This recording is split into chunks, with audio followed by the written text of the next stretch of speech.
क्या होगा जब 6 एस्ट्रोनॉट्स की एक टीम जुपिटर ग्रह के मून यूरोपा पर रिसर्च के लिए जाते हैं, लेकिन उन्हें अंदाजा तक न था कि उनका ये मिशन कितना खतरनाक होने वाला है। यूनिवर्स अपने अंदर इतने राज समेटे है जिन्हें इंसान कभी चाहकर भी समझ नहीं सकते। अब कहानी की शुरुआत में कुछ वैज्ञानिक अपने मिशन से पहले पूरी दुनिया को एड्रेस कर रहे थे। इसमें उन्होंने जुपिटर ग्रह के मून यूरोपा के बारे में बताया। यूरोपा जो कि पूरी तरह से बर्फ में ढका है, लेकिन नासा के वैज्ञानिकों को लगातार कई साल रिसर्च करने के बाद यूरोपा की बर्फ की सतह के नीचे पानी होने के सबूत मिले हैं, जिसके अंदर कुछ हीट सिग्नल्स भी मौजूद थे और ये साफ तौर पर किसी जीवित सेल के होने का संकेत दे रहे हैं। वैज्ञानिकों के अनुसार हमारे सोलर सिस्टम में पृथ्वी के बाद एक यूरोपा ही है जहां की जीवन मौजूद हो सकता है, और उसी का पता लगाने के लिए कि यूरोपा पर किस तरह की एलियन लाइफ पैदा हुई होगी, अब नासा अपने 6 एस्ट्रोनॉट्स की एक टीम को यूरोपा पर भेज रही है। और अगर उनका ये मिशन पूरा हो गया तो इंसान पृथ्वी के बाहर भी पहली बार जीवन को ढूंढकर इतिहास रच देंगे।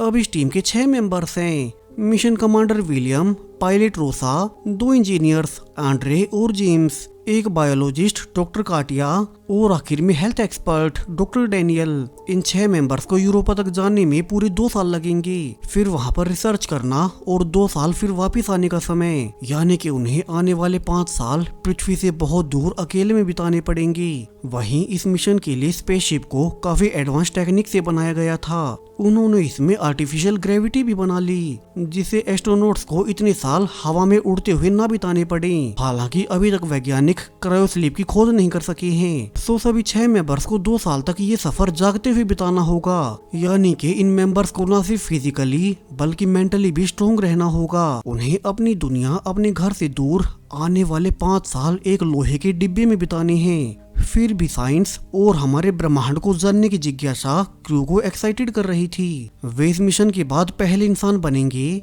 जो कि जुपिटर के मून यूरोपा पर जा रहे हैं, और उन्हें पूरी उम्मीद है कि वे वहां से एलियन लाइफ से जुड़े हुए बहुत बड़े सबूत लेकर लौटेंगे। जिसके बाद फाइनली इस पूरे मिशन की शुरुआत हो गई। स्पेसशिप को पृथ्वी से जुपिटर की ओर रवाना कर दिया जाता है। लकीली शुरू में सब सही रहा, कम्युनिकेशन डिवाइसेस अच्छे से काम कर रहे थे, क्रू रिलैक्स था। जेम्स तो पृथ्वी पर मौजूद अपनी फैमिली के लिए वीडियो ब्लॉग्स बनाने लगा ताकि उन्हें अकेलापन महसूस ना हो। और ऐसे ही धीरे धीरे 6 महीने गुजर गए, और अब जब इस 6 महीने के सफर के बाद वे पृथ्वी से बहुत दूर आ चुके थे तो अचानक से सूर्य से निकली एक सोलर फ्लेयर उनके शिप से टकरा जाती है, जिससे शिप के काफी डिवाइसेस डैमेज हो गई। तभी उन्होंने ध्यान दिया कि सोलर फ्लेयर के टकराने से उनका कम्युनिकेशन डिवाइस बाहर से बुरी तरह से डैमेज हो चुका है, यानी कि अब वे पृथ्वी पर अपने बेस से संपर्क नहीं कर सकते। उल्टा इस संपर्क के टूटने से पृथ्वी पर सबको लगेगा कि कहीं इस शिप के साथ कुछ हो न गया हो, यानी कि अब टीम के सामने एक बहुत बड़ी प्रॉब्लम आ गई।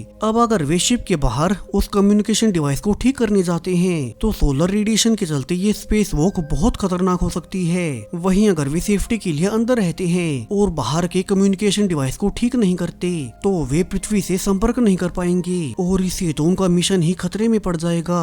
तो अब शिप के दोनों इंजीनियर्स आंड्रे और जेम्स शिप के बाहर जाकर उस डिवाइस को रिपेयर करने का फैसला करते हैं, और उनकी स्पेस वॉक बहुत खतरनाक होने वाली है क्योंकि अब उनके स्पेस सूट में सिर्फ 90 मिनट की ही ऑक्सीजन होगी। सो वे स्पेस में जाकर 1 मिनट का भी समय बर्बाद नहीं कर सकते। दोनों अब जल्दी से स्पेस में घूमते हुए अपने शिप पर प्रॉब्लम को ढूंढने लगते हैं, और फाइनली जब 70 मिनट बीत गए तो उन्हें प्रॉब्लम का पता लग ही जाता है। लेकिन जब वे उसे ठीक करने उसके करीब जाते हैं कि तभी एक मेटल के टुकड़े ने आंड्रे के सूट में छेद कर दिया, जिससे उसके सूट से ऑक्सीजन लीक होने लगती है। उसका साथी जेम्स अब जल्दी से उसे अपने साथ लेकर वापिस से शिप में आने लगा क्योंकि आंड्रे की ऑक्सीजन लगातार घटती जा रही थी। वे जल्दी से एयरलॉक डोर के पास पहुँचते हैं, लेकिन तभी क्रू ने उन्हें एक शॉकिंग खबर दी। दरअसल जब वे उस डिवाइस के पास गए थे तब रिपेयर के दौरान जेम्स के हाथों पर लीक हो रही हाइड्रोजन लग गई, और क्रू अब जेम्स को अंदर आने से रोक देता है क्योंकि अगर तो जेम्स इस हाइड्रोजन के साथ अंदर आ गया तो शिप का पूरा एनवायरनमेंट दूषित हो जाएगा, और फिर सभी मेंबर्स की जान खतरे में होगी और उनका मिशन यहीं खत्म हो जाएगा।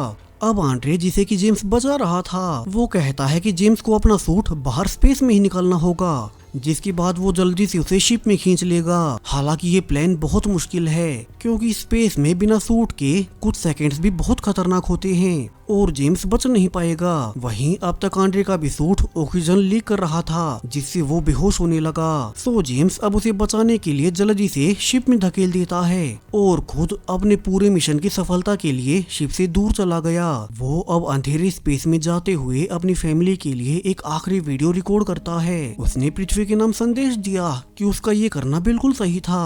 शिप के अंदर उसके बाकी मेंबर्स ने भी देखा कि कैसे जेम्स उन सब के लिए खुद को सेक्रीफाइस कर रहा है। उसका शरीर अब इस अथाह अंधेरे स्पेस में सदियों तक ऐसे ही तैरता रहेगा। बेशक से कुछ ही मिनट्स में उसकी सांसें रुक जाएं, लेकिन उसका शरीर इस अनंत स्पेस में हमेशा के लिए समा गया। यहाँ शिप में बाकी सब अपने साथी जेम्स को खोकर दुखी थे ही, लेकिन आंड्रे उन सब में सबसे ज्यादा दुखी था क्योंकि जेम्स ने उसे ही बचाते हुए खुद का सैक्रिफाइस दिया। अपने एक मेंबर को खोने के बाद सभी मेंबर्स अब सीरियस हो चुके थे।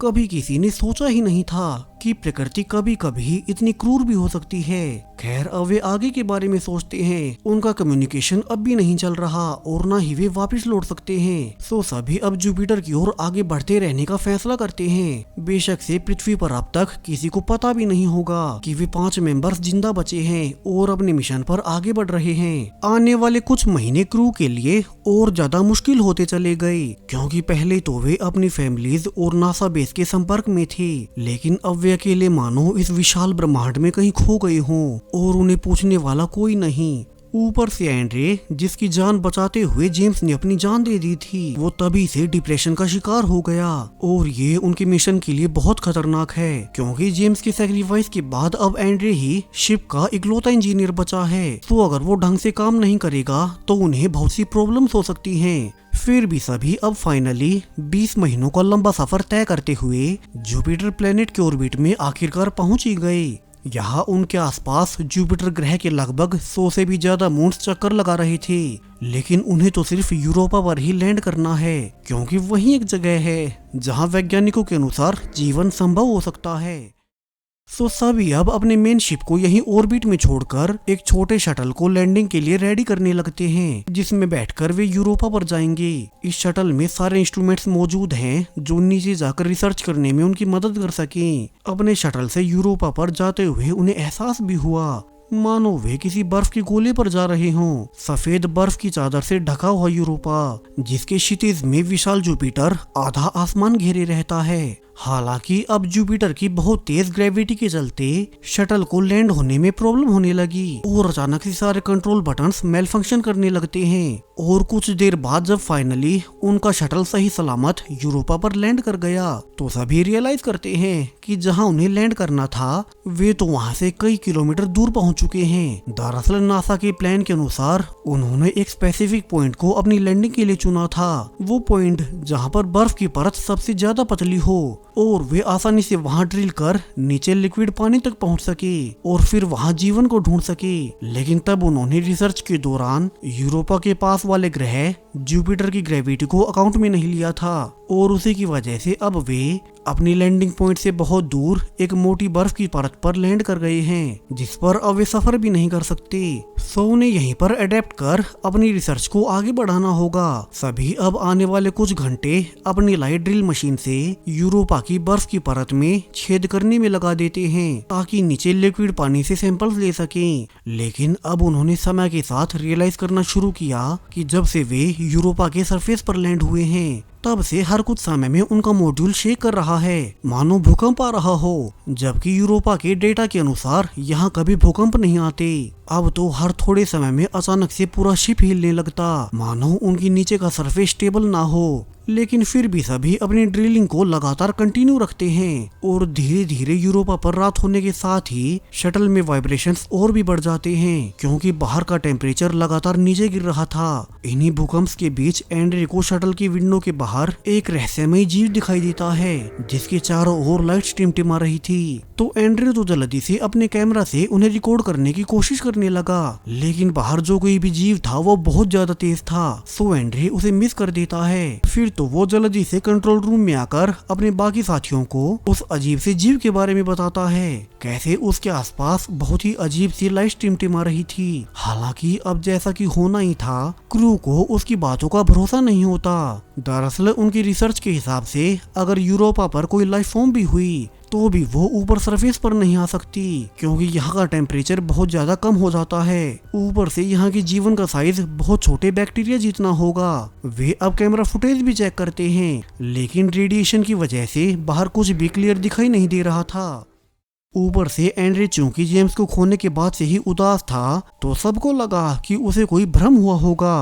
अब तक क्रू को यहाँ लैंड हुए एक दिन बीतने को आ गया। वे अपने ड्रिलिंग मशीन से बर्फ के नीचे लगभग 3000 मीटर से भी नीचे खोद चुके हैं, लेकिन अभी तक भी वे लिक्विड पानी तक पहुंच नहीं पाए। तभी कुछ देर बाद डॉक्टर डैनियल ने सबको इकट्ठा होने को कहा। उसने अच्छी खबर दी कि वे फाइनली लिक्विड पानी तक पहुंच ही गए हैं और अब वे अपनी मशीन में लगाए गए कैमरा से बर्फ के नीचे मौजूद लिक्विड पानी के नीचे का नजारा देखने लगते हैं। यहाँ सभी मेंबर्स बहुत एक्साइटेड थे, इसी के लिए तो वे इतनी दूर से आए हैं। इस मिशन के लिए उनके एक साथी ने खुद का सैक्रिफाइस भी दे दिया। तो सबको उम्मीद थी कि क्या यहाँ पृथ्वी पर मछलियों जैसा कोई जीवन पनप सकता है, क्योंकि यूरोपा पर ऊपर का टेम्परेचर बहुत ज्यादा ठंडा होने से कोई भी लाइफ फॉर्म ऊपर नहीं आ सकती, तो उसे पानी के नीचे ही रहना पड़ता होगा। अब शुरू में काफी देर उन्हें सिर्फ अंधेरा ही दिखता है, लेकिन थोड़ा आगे जाने पर उन्हें अजीब सी चमकती हुई लाइट दिखाई देने लगी, सेम वैसी जैसा कुछ देर पहले एंड्रे ने बताया था।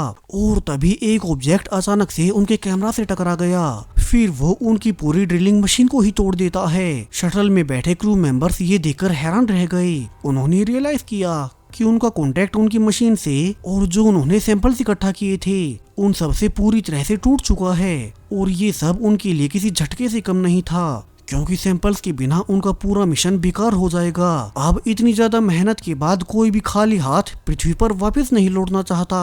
अगर वे खाली हाथ वापस गए और उन्होंने लोगों को बता भी दिया कि उन्होंने यूरोपा पर तेज चमकने वाले लाइट के रूप में लाइफ फॉर्म देखी है, वहाँ एलियंस मौजूद हैं, तो भी बिना सबूतों और सैंपल्स के लोग उन पर कभी भरोसा नहीं करेंगे और उन्हें उनकी मनगढ़ंत कहानियां ही बोलेंगे। वैसे भी आज के जमाने में बिना सबूतों के कोई यकीन नहीं करता। तभी सबको परेशान देख बायोलॉजिस्ट डॉक्टर काटिया एक चौंकाने वाला फैसला लेती है। उसने कहा कि अब वो खुद सूट पहनकर बाहर सरफेस पर जाएगी और वहाँ से कुछ सैंपल्स इकट्ठा करके लाएगी। हालांकि उनके इस मिशन में यूरोपा के सरफेस पर जाना शामिल नहीं था, क्योंकि वहां पर जाना खतरनाक हो सकता है। वहां रेडिएशन से लेकर बहुत ज्यादा कम टेम्परेचर का भी खतरा था, जो कि उनका सूट सह नहीं सकेगा। इसके अलावा बाहर सरफेस के सैंपल्स उतने खास नहीं जितने कि उन्हें नीचे लिक्विड पानी में मिलने वाले थे, लेकिन फिर भी खाली हाथ जाने से बेहतर है कि उन्हें कुछ न कुछ तो मिले। सो डॉक्टर काटिया अब फाइनली सूट पहनकर शटल के बाहर निकल ही गई। यहाँ बाहर का टेम्परेचर बहुत ज्यादा ठंडा था। काटिया अब वो करते हुए उसी एरिया में जाती है जहाँ की वो कुछ हद तक बर्फ को खोद सके। यहाँ उसने रेडियो पर शटल में मौजूद अपने साथियों को बताया कि बाहर यूरोपा सच में ही बहुत ज्यादा सुंदर लगता है। ऐसा लग रहा है मानो वो किसी बादलों के ऊपर चल रही हो। ऊपर से यूरोपा की ग्रेविटी पृथ्वी के मुकाबले 10वें हिस्से के बराबर है। सो काटिया को यहाँ आसानी से चलने में बहुत मजा आ रहा था। यहाँ चलने में इंसानों को जोर नहीं लगाना पड़ता। वो फाइनली अपने टूल्स का इस्तेमाल कर सरफेस वाली बर्फ के सैंपल्स कलेक्ट कर लेती है, और जब उसने उन्हें वहीं पर चेक किया तो सभी ये देखकर हैरान रह गए कि यहाँ ऊपर सरफेस तक यूरोपा की बर्फ में छोटे छोटे सेल्स पनप रहे हैं। और इसी तो ऑफिशियली कंफर्म हो जाता है कि सच में ही यूरोपा पर एक अलग तरह की एलियन लाइफ फॉर्म मौजूद है। बाहर कातिया और शटल के अंदर मौजूद सभी मेंबर्स अब इस खबर को देखकर उछल पड़ते हैं, यानी कि अब तो उनके पास सबूत भी आ गया। और वे जल्दी से काटिया को सैंपल्स के साथ शटल में वापस आने को कहने लगे, ताकि वे सब जल्द से जल्द सैंपल्स के साथ यूरोपा से बाहर निकल सकें। वैसे भी जितना समय उन्हें यहाँ रुकना था उसे काफी ज्यादा समय वे यहाँ ऑलरेडी बिता चुके हैं। तभी कातिया ने उन्हें रेडियो पर बताया कि उसे अपने आसपास कुछ अजीब सी हलचलें महसूस हो रही हैं। उसने नोटिस किया कि जैसे ही वो उनकी ओर बढ़ती है तो वे लाइट्स अजीब कारणों से उसकी मूवमेंट्स को ट्रेस कर आगे चमकने लगती हैं। कातिया अब अपने सूट की लाइट्स को बंद कर देती है, क्योंकि शायद से यूरोपा की इस एलियन लाइफ फॉर्म ने पहली बार कोई आर्टिफिशियल लाइट देखी थी। वैसे भी पानी के अंदर वे अपनी लाइट नहीं बना सकती, तो कहीं वे इंसानों को देखकर डर न जाएं। कातिया उन्हें और ध्यान से देखने के लिए उनके करीब जाने लगती है, लेकिन तभी अचानक किसी बड़ी चीज ने उसे जकड़ लिया और वो कातिया को अपने साथ बर्फ के नीचे खींचने लगता है। वो इतनी ज्यादा ताकतवर था कि कातिया खुद को रोक नहीं पाती। अब शटल के अंदर मौजूद सभी मेंबर्स ये देखकर डर ही गए, यानी कि ये एलियन लाइफ फॉर्म न सिर्फ बहुत ज्यादा खतरनाक है और ये अपने से अलग जीवों को देखते ही अटैक कर रही है, बल्कि वो साइज में भी बहुत बड़ी है। सो सभी घबराए हुए मेंबर्स अब कातिया के ट्रैकर से उसे ट्रेस करने लगते हैं और उन्हें पता चला कि उसे तो कोई बड़ा जीव बहुत ज्यादा तेजी से बर्फ के नीचे खींचते जा रहा है और वो इतनी जल्दी बर्फ के कई किलोमीटर नीचे पहुंच गई। वे अब कातिया के हेलमेट के कैमरा से आखिरी विजुअल चेक करते हैं, जिसमें कातिया किसी चीज को देखकर बहुत बुरी तरह से डर चुकी थी और उसकी आंखों में एक ब्लू लाइट नजर आ रही थी। अब कुछ देर शौक में रहने के बाद सभी को रियलाइज हो गया कि जिस भी जीव ने कातिया पर अटैक किया था वो कोई छोटा नहीं बल्कि कोई कॉम्प्लेक्स ऑर्गेनिज्म था, यानी कि यहाँ की लाइफ फॉर्म ऑलरेडी अगली स्टेज पर जा चुकी है। सो सभी जल्दी से अब मिलकर फैसला करते हैं कि उन्हें कैसे भी करके पृथ्वी पर वापस जाकर यूरोपा के इस लाइफ फॉर्म के बारे में सबको बताना होगा। हालांकि उनकी बुरी किस्मत, एक बार फिर से जो सैंपल्स डॉक्टर कातिया ने कलेक्ट किए थे वो भी उसी के साथ बर्फ के नीचे दफन हो गए। सो उनके पास दिखाने के लिए अब फिर से कोई सबूत नहीं होगा, लेकिन अब कातिया के मरने के बाद कोई भी रिस्क नहीं लेना चाहता और वे फाइनली अपने शटल को टेक ऑफ कर यूरोपा से बाहर निकलने लगते हैं। लेकिन अनफॉर्चुनेटली इतने दिनों से एक ही जगह पर लैंड होने से यहाँ के एलियन जीवों ने नीचे से उनके शटल को डैमेज कर दिया था, जिससे उनका कंट्रोल पैनल अब मेल फंक्शन करते हुए काफी ज्यादा ऊंचाई से यूरोपा की सतह पर वापस नीचे क्रैश कर जाता है। यहाँ कैप्टन विलियम समझ गए कि अगर उसने कुछ नहीं किया तो सभी मारे जाएंगे, तो वो बिल्कुल आखिरी वक्त पर अपनी सीट बेल्ट खोलकर शील्ड को एक्टिवेट कर देता है, जिसे क्रैश में वो खुद तो बच नहीं सका और वो शटल के सरफेस से फिर से टकराते ही मारा जाता है। लेकिन शील्ड को खोलकर उसने अपने बाकी 3 मेंबर्स की जान बचा ली। तीनों ने नोटिस किया कि अब ना सिर्फ उनका मॉड्यूल बुरी तरह से डैमेज हो चुका है, बल्कि अब तो इस क्रैश के इम्पैक्ट से उनके आसपास की सरफेस शिफ्ट होना शुरू हो चुकी है, उनके नीचे की बर्फ टूट चुकी है। सो अब अंदर रेडिएशन के आने का खतरा तो है ही, साथ में अंदर का टेम्परेचर बहुत जल्दी नीचे गिरने लगेगा, जिसे कि इंसानी शरीर सह नहीं सकते। वही मिशन पर अब सिर्फ 3 ही मेंबर्स बचे हैं, इंजीनियर आंड्रे, पायलट रोसा और डॉक्टर डैनियल। तीनों अब काफी निराशा में शटल को रिपेयर करने की कोशिश करने लगते हैं, जिससे वे यहाँ से निकलकर ऑर्बिट में मौजूद अपने मेन शिप पर पहुंच सकें और फिर वे वापस पृथ्वी पर लौट जाएंगे। तभी आंड्रे चेक कर सबको बताता है कि वो शायद से शटल को एक आखिरी बार टेक ऑफ करने के लिए रेडी कर सकता है, लेकिन अगर उनकी ये कोशिश भी नाकाम रही तो वे हमेशा के लिए यहीं फंस जाएंगे और मारे जाएंगे। अब प्लान के अनुसार डॉक्टर आंड्रे और डैनियल सूट पहनकर पहले शटल को बाहर से रिपेयर करने जाते हैं, जबकि पायलट रोसा अंदर से ही इंजन को रिसेट करने की कोशिश करने लगी। लेकिन अब पहले डैनियल जैसे ही बाहर निकलता है तो उसे भी कातिया की तरह सरफेस के नीचे कुछ लाइट दिखाई देने लगती हैं और वे पलक झपकते ही उसे भी बर्फ के नीचे खींच ले गई, यानी कि वो भी नहीं बच पाया। आंड्रे और रोसा अब कैमरास के थ्रू सब देख रहे थे। वे समझ गए कि अब वे सिर्फ दोनों ही बचे हैं। अब तो उन्हें ये भी पता था कि एंड्रे अकेला शटल को रिपेयर नहीं कर सकता। सो वो आइडिया देता है कि अब वे दोनों तो वैसे भी नहीं बचने वाले, लेकिन वे मरने से पहले इस मिशन की सारी सच्चाई पृथ्वी पर भेज सकते हैं और इसके लिए उन्हें शिप के कम्युनिकेशन डिवाइस को ठीक करना होगा और फिर वे अपनी सारी वीडियो रिकॉर्डिंग्स और यूरोपा की एलियन लाइफ फॉर्म का सारा डेटा जल्दी से पृथ्वी पर भेज देंगे। हालांकि उन्हें ऐसा करने के लिए मॉड्यूल का लाइफ सपोर्ट सिस्टम बंद करना होगा और खुद की कुर्बानी देनी होगी। आंड्रे अब अकेला ही बाहर जाकर कम्युनिकेशन डिवाइस को ठीक करने लगता है। फिर जैसा कि होना ही था, उसे भी उस एलियन लाइफ फॉर्म ने घेर लिया, लेकिन जब तक वे उसे भी बर्फ में खींच पाती, आंड्रे ने फाइनली कम्युनिकेशन डिवाइस को रिपेयर कर ही दिया। रोसा भी जल्दी से पृथ्वी से कम्युनिकेशन स्टेबल कर लेती है और फिर उसने जानबूझकर कैमरा के सामने ही शटल का एयरलॉक खोल दिया, जिससे वीडियो में सब कैप्चर हो सके कि यूरोपा पर कौन सी एलियन लाइफ फॉर्म है जो कि इतनी खतरनाक है। यहाँ का सारा डेटा, सारे वीडियो साथ के साथ पृथ्वी पर सेंड किया जा रहा था। आखिर में पूरे शटल में पानी भरना शुरू हो जाता है और इसी पानी के बीच से एक बड़ा क्रीचर जिसके टेंटिकल्स निकले थे और उनमें से लाइट्स निकल रही थी वो कैमरा की ओर बढ़ता है। यानी कि पृथ्वी पर फाइनली सबने सच्चाई देख ही ली कि यूरोपा पर कितनी खतरनाक और विशाल लाइफ फॉर्म मौजूद है। हालांकि इसके लिए सभी मेंबर्स को अपना सैक्रिफाइस देना पड़ा, लेकिन आखिरी दम तक भी उन्होंने अपने मिशन को नहीं छोड़ा। आखिर में वे मरकर भी सक्सेसफुली सारा डेटा पृथ्वी पर भेज देते हैं। फाइनली अब तो वैज्ञानिक समझ पाएंगे कि यूनिवर्स और उसके रहस्य हम इंसानों की औकात के बहुत बाहर हैं। और इसी शॉकिंग एंडिंग के साथ ये जबरदस्त मूवी यहीं पर खत्म हो जाती है। चैनल को सब्सक्राइब करें और भी ऐसे ही स्पेस वीडियोस के लिए। Thank you.